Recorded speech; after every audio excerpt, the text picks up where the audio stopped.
예, 안녕하십니까. 공수처법이 이제 국회를 통과하고 윤석열 징계위가 1차가 열렸죠. 이제 오는 15일 다시 열려서 아마 마무리가 될 것 같은데, 이제 공수처와 윤석열 징계 부분이 어느 정도 윤곽이 잡히면서 문재인 독재에 대해서 야권이 어떻게 대처를 해야 하느냐, 도대체 문재인 독재를 어떻게 막고 또 문재인 독재 정부를 어떻게 응징해서 이제 정권 교체를 할 수 있느냐들이 주제가 됐습니다.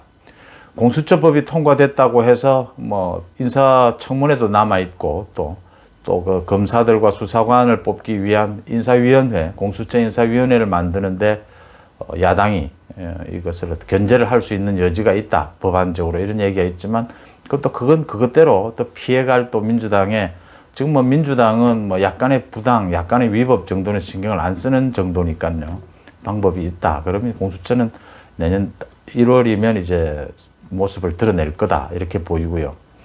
윤석열 징계에 있어서도 15일 또 증인들이 나와서 신문을 하게 되겠지만, 뭐 정직이냐 아니면 해임이냐를 놓고 여러 가지 뭐 장단점들이 있을 겁니다. 여당으로 봐서 또 야당으로 봐서, 윤석열 개인으로 봐서 그런 조율 관계는 있겠지만, 중징계로는 가는 것은 방향이 뭐 정해진 것 같다. 그 다음 이제 법적 투쟁, 법적인 싸움이 남아 있겠죠. 이런 순서대로 간다 해서 가닥은 잡혔다고 봅니다. 어제 저는 그 윤석열 징계위를 보면서 가장 이렇게 주목했던 것이 추미애 측이 히든 카드, 소위 숨겨진 카드가 있느냐라는 것이었습니다. 결국 숨겨진 카드는 그 징계위원 구성에 있어서 완전히 추미애 일변도식으로, 아니면 뭐 불공정의 대명사, 인민재판 이야기까지 나왔죠. 그 부분을 징계위원 선임에서 4명 또는 5명 선임을 하는데 완전히 자신들이 믿을 수 있는 윤석열 제거에 확실하게 해줄 사람들로 채웠다.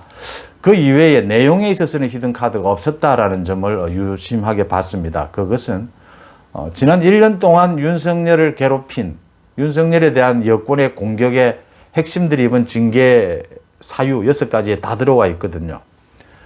윤석열이 그 이외에 더 이상 탈탈 털어서 윤석열이 어떤 뭐 흠을 찾아낼 게 없다라는 이야기입니다.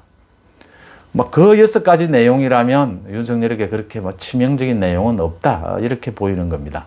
이제 더 이상 나올 카드는 없다.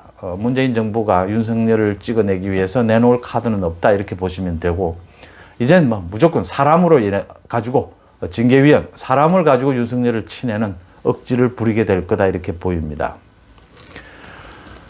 문재인 독재에 대해서 야권이 어떻게 대응해야 하느냐라는 이야기를 놓고 윤석열 대권 후보 이야기가 뭐 나온 지 이미 오래됐죠. 저는 이거에 대해서 직접적으로 얘기해 본 적은 사실 없었는데요.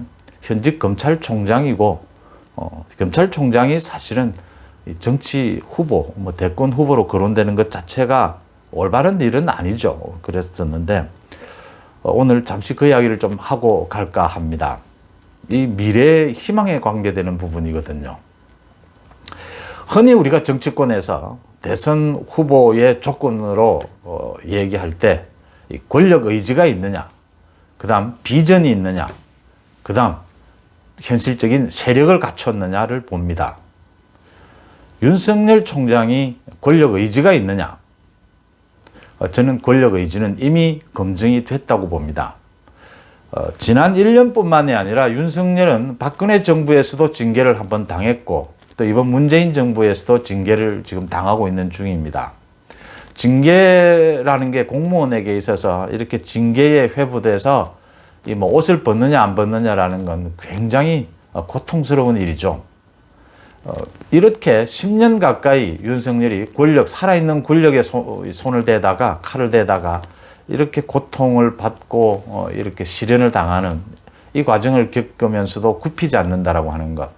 그것은 이름은 뭐 검찰 중립도 좋고 뭐 여러 가지 형태는 좋지만 권력의지, 자신의 문제를 이 사회가 갖고 있는 많은 압력으로부터 뚫어내겠다라고 하는 권력의지를 보여준 부분이다, 저는 이렇게 봅니다.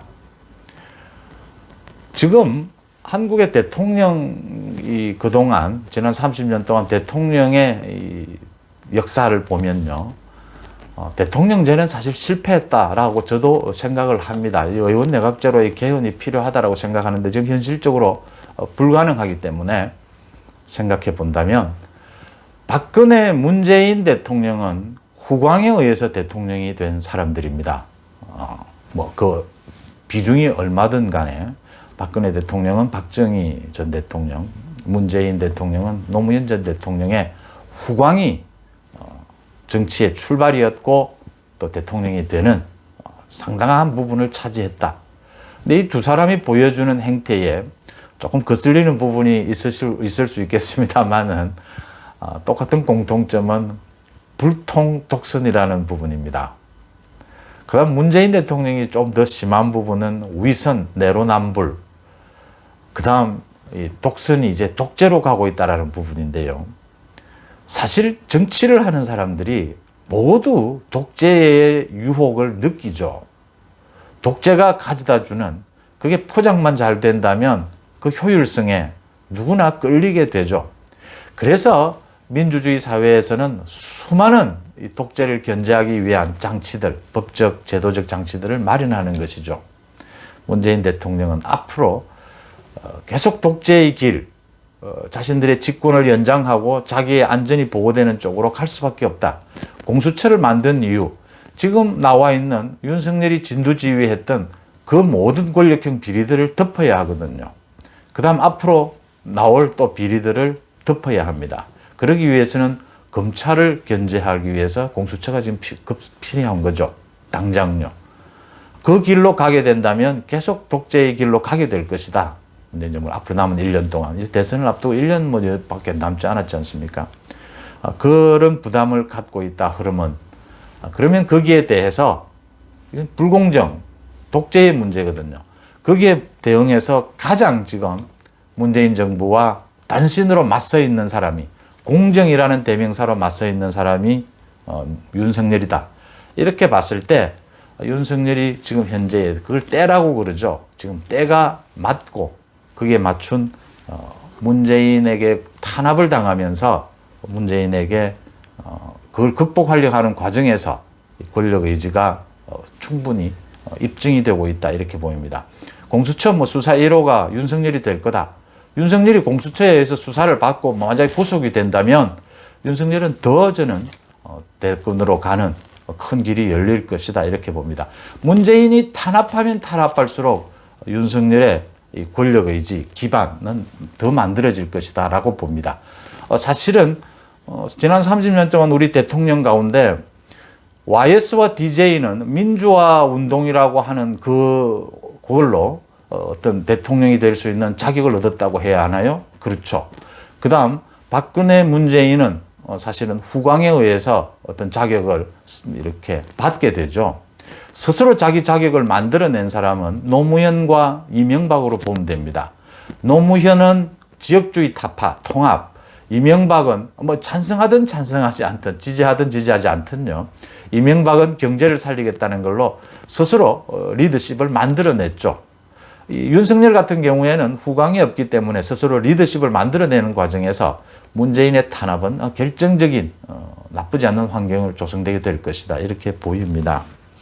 결국 비전에 대한 문제인데 문재인이 갖게 될 이 독재에 대해서 공정성, 민주주의 회복이 비전으로 작동하게 될 거다.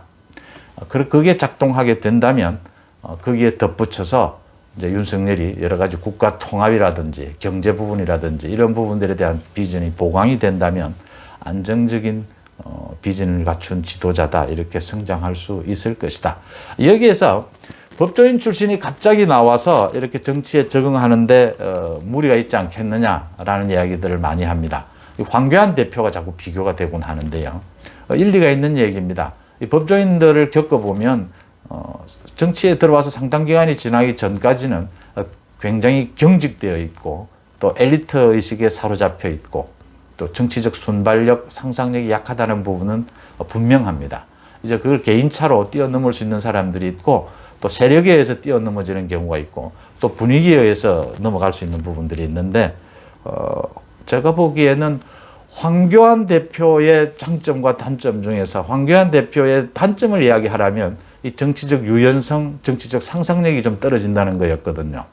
장점은 물론 좋은 점도 많죠. 그 반듯한 이미지라든지 있었는데 그런 점에서는 윤석열이가 제가 보기에는 상당히 유연하게 적응할 수 있을 것이다 이런 느낌을 받습니다. 그 다음에 이제 정치적 세력을 갖췄느냐라는 부분이죠. 여기에서는 이제 반기문 효과가 계속 나오게 되는 겁니다. 학습 효과가.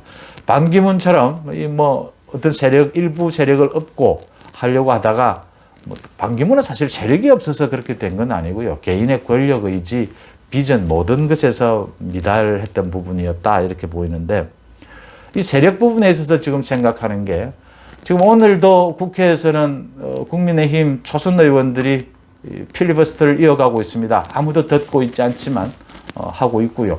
또 중진들을 중심으로 주호영 의원을 중심으로는 이 반문 야권 연대를 출범을 시키고 그 움직임을 가져가고 있죠.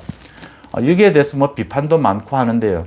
민주당에서 비판하는 건 제가 모르지만 야권에서는 가급적이면 지금 야권 연대라든지 조선들의 이런 필리버스터 이런 거에 대해서 조금 호의적으로 볼 필요가 있다 이렇게 봅니다. 왜냐하면 이 공수처와 윤석열 징계를 만들어낸 가장 90%의 잘못은 문재인 정부에 있기 때문에 그 문재인 정부의 잘못을 부각시키는데 혹시 야권의 잘못이 물타기가 되어서는 안 된다 이런 부분입니다. 그렇다고 야권에 지금 잘못 대응하는 부분을 말하지 못하라는 건 아니지만요. 그런 부분들을 염두에 둔다면 지금의 야권 연대가 과거로 회귀하는 것이다 라고 민주당에서 공격하는데 아닙니다. 야권 연대를 틀을 만들어서 더 젊은 층, 더 중도층으로 넓혀가는 방법도 여러 가지 있을 수 있고 또 이번에 안철수도 다 가입을 했고요. 또 많은 사람들이 가입을 하고 있기 때문에 큰 문제는 아니다. 자, 이 야권 연대의 틀에 윤석열 또는 윤석열 현상이 어떻게 합류될 것이냐라는 부분이 이제 숙제입니다. 윤석열이 정치판에 들어오는 것이 내년 4월에 있을 보궐선거 전이 좋으냐 보궐선거 후가 좋으냐를 가지고 많은 정치권에서 사실은 깊숙한 토론이 있곤 합니다. 여러 가지 경우를 들어서 전이 좋다 후가 좋다 여러 가지 이유가 있습니다. 근데 저는 문재인 정부가 지금 좋거나 싫거나 국회에서 어마어마한 압도적인 다수를 차지하고 있습니다. 그 다음 공수처와 지금 갖가지 여러 가지 법안들을 통과시키면서 독재의 길로 가는데 상당히 안정적인 기반을 마련했습니다. 그것이 옳고 그르고를 떠나서 말이죠. 그래서 앞으로 남은 1년 3개월 동안 문재인 정부가 많은 국민들의 혐오를 받기는 하겠지만 정권에서 크게 흔들릴 요인은 없다 이렇게 보입니다. 그러니까 가령 예를 들면 정말 조기 퇴진이 필요할 그런 형태의 일은 발생하지 않는다. 이렇게 보면 전국 전체가 크게 출렁이지 않는다고 본다면 저는 가능하면 윤석열 현상이 빨리 야권 연대와 결합하는 것이 좋다 이렇게 봅니다. 왜냐하면요. 크게 전국이 흔들리지 않는다면은 국민들 전체가 윤석열에 대해서 검증하는데 조금이라도 더 많은 시간을 갖고 싶어 하기 때문입니다.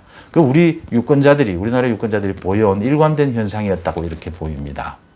그래서 가능하면 된다면 보궐선거에서 윤석열 현상이 보여줄 어떤 파괴력을 보여준다면 가장 중요한 것은 야권을 지지하는 이 문재인 독재를 막으려고 하는 많은 국민들의 생각이 가장 중요한 게 정치에서 가장 중요한 게 뭡니까? 선한 의지도 아니고 단순한 권력 의지도 아니고 세력이 있는 것도 아니죠.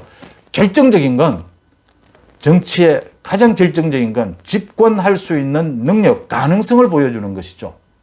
그것을 보여줄 때 믿음이 생기고 세력이 형성이 되지 않습니까?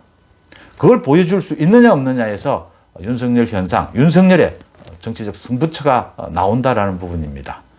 그런 의미에서 저는 빠르면 빠를수록 좋다라고 보고요. 징계에서 결정이 되겠지만 법적 투쟁은 물론 하겠지만 윤석열 자신도 또 야권 전체도 그런 점에서 한번 윤석열 현상을 이제는 구체적으로 들여다보고 준비하고 검토할 때가 되었다. 이렇게 봅니다. 고맙습니다.